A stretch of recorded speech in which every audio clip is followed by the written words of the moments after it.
Okay, you ready to action? Yeah. Okay.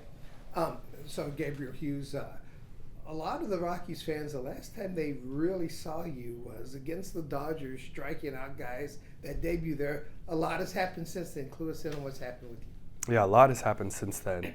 That was at the beginning of my first spring training. Went through that season, pitched in Spokane, pitched in Hartford, had Tommy John halfway through the season, recovered from that into last year, pitched in the fall league, and now we're here. That covers about 18-ish months in the span of 8 seconds. That's great. And when you pitched in the fall league, it had been the first time competitively on the mound in a long time. Tell me how that felt and what that did for you.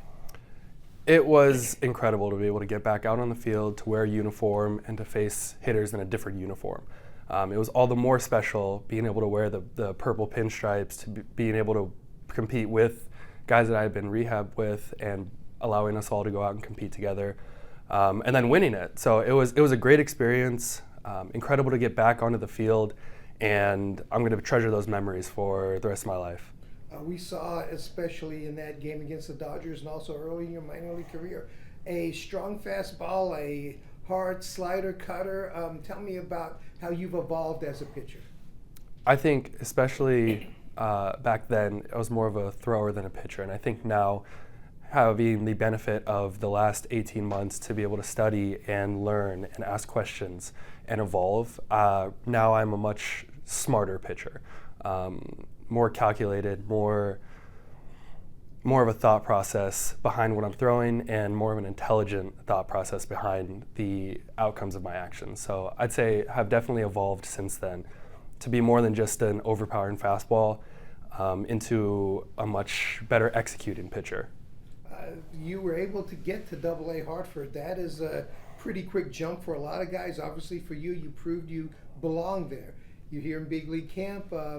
Or do you have a goal of where to start the season, or what is your thought on that? I don't have a goal on where to start the season because a lot of that is out of my control. My goal for this spring training is to control what I can. So for me, that looks like executing my bullpens, lives, games, asking a lot of questions, being present, trying to soak up as much knowledge as I can for the time that I have. So no, I don't particularly have a here's where I need the end. This is the end all be all. I'm focused on controlling what I can control, and for me that ends up being asking a lot of questions, especially of the veteran guys, and soaking up as much knowledge as I can. Obviously, with where you ended up before the surgery and you being in big league camp, there are going to be a lot of people wondering, will we see Gabriel Hughes in the big leagues at Coors Field in the purple pinstripes by the end of this season?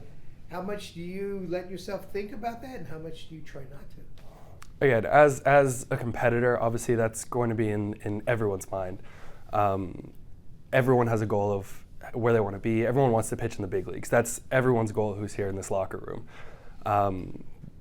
But I don't let myself get distracted by that. Again, I'm taking it. It's the middle of February right now. That is obviously my goal. I want to be in the big leagues this year. But right now I'm just focused on taking it one day at a time, controlling what I can control, and as long as I'm stacking those processes together, stacking those days up, the outcome will determine itself. Hey, one thing just from from a feature standpoint here, your parents are very well accomplished people. Can you talk about them a little bit? I mean, where making the major leagues is a huge thing, but you've seen a lot of success in your own family, right? Correct. Both my parents are obstetrician gynecologists. Their names? Dustin and Julie Hughes, my heroes. They are the greatest people ever. I look up to them every single day. They show me the value of hard work. They teach me how to accomplish my goals. And my parents are the most incredible people I know. But growing up in my house, it was excellence isn't an option. That's what we do. And I'm incredibly thankful to them for they never missed a game, never missed a practice, always took me where I needed to be as long as my other siblings, and really taught me the value of hard work in being able to reach what you are seeking to accomplish, and the value of delayed gratification in continually doing the little things right every single day and then reaching your ultimate goal in the future. So my parents are both very highly accomplished educated individuals, and I'm very thankful to them for instilling the values that I hold dear into me. Yeah, and one more along those lines. I understand you speak multiple languages. How important was that in your home with you have brothers and sisters, right? Yes. Okay. How important was that within the home? Yeah, so my mom is from Belize originally, immigrated to the United States, spoke Spanish, and would hear it in my house growing up. I really started to get into it when I got into high school and started learning Spanish there, and especially once I got drafted and got sent to the complex here. I just had a whole host of other cultures, Dominican, Venezuelan, Panamanian, guys, Puerto Rican, guys from all over the globe, really. And it's been really helpful being able to go between the two sides, because that's the thing, is every locker room has the English speakers and the Spanish speakers, and there's only a handful of guys that can bridge that gap.